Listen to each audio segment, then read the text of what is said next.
Surtout pas. Pour moi, l'agriculture, elle est stratégique. Il se trouve que ma circonscription est à la fois agricole, industrielle et bien sûr les services exigent. Je rencontre énormément d'agriculteurs et depuis des années, ils nous demandent, comme vous l'avez dit, des prix, des revenus. Ça fait des années qu'ils demandent des prix. Oui, ça fait des années qu'ils nous demandent ça et ils nous demandent aussi de la baisse des charges.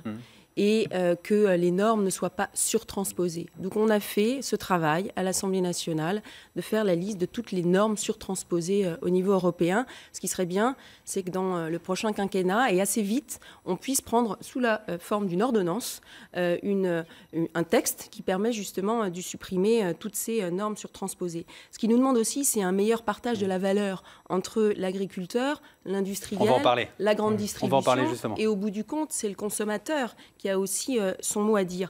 Donc moi, je pense que l'agriculture bretonne, elle est dans une mutation profonde, mais j'ai envie de dire comme toute l'économie. Les agriculteurs font d'énormes efforts. La crise, elle n'est pas seulement financière, elle est aussi morale.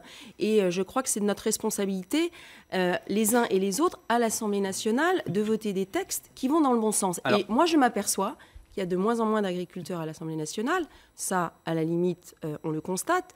Mais qu'il y a aussi de moins en moins de députés pour défendre l'agriculture. On l'a vu au cours de ce quinquennat. C'est peut-être au parti aussi de présenter les bons candidats. Je pense qu'il faut des députés.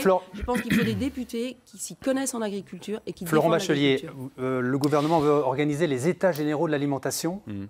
C'est pourquoi faire? Alors déjà, moi je partage exactement et mot pour mot le diagnostic que fait Madame Le Callennec sur la situation dramatique de l'agriculture. Et je pense qu'on peut tous se rejoindre autour de la table assez rapidement sur ce sujet. On constate, mais la situation n'évolue pas. Le vrai point, c'est que nous avons construit un programme qui est celui du président de la République désormais avec les agriculteurs, avec les exploitants agricoles. On baisse des charges aussi, participer, notamment.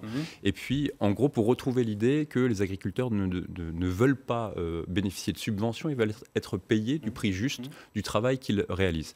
Et par rapport au Grenelle de l'alimentation dont vous parlez, il faut aussi arrêter d'opposer systématiquement les agriculteurs avec les acteurs de l'environnement. Les premiers acteurs de la protection environnementale et de la transition écologique sur laquelle nous allons investir 15 milliards d'euros sur le prochain quinquennat, ce sont les agriculteurs. Alors les agriculteurs qui ont manifesté justement, hier sur le prix du lait. Je vais faire réagir Gilles Pénel.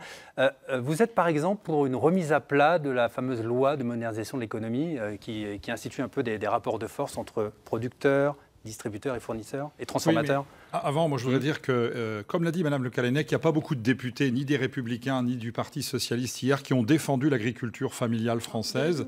C'est pourquoi il faut des députés Front National pour défendre l'agriculture familiale française. Les agriculteurs ont été abandonnés. On parle de prix.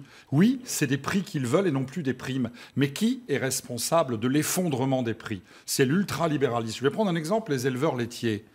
En 2015, l'Union européenne, avec le soutien à l'époque de Bruno Le Maire, de plein de gens, ont supprimé les quotas laitiers. Et on nous a dit, aussi bien sur les rangs de la gauche et de la droite, que c'était une formidable opportunité pour les agriculteurs. 2 ans après, c'est la catastrophe. Il faut réguler la production, il faut le patriotisme alimentaire pour écouler la production de nos agriculteurs. Il faut bien sûr baisser leurs charges, mais il faut surtout s'intéresser à eux comme je le fais quotidiennement. Mais il faut la réguler au niveau européen. C'est là toute la nuance. L'Europe dérégule. Si vous demandez aux laitiers, il y a 6 litres sur 10 qui sont exportés. Oui, mais l'Europe dérégule. Alors justement, l'exportation. Pierre-Yves Cadalin, est-ce que l'agriculture bretonne doit rester... Les agriculteurs de Lande, c'est pas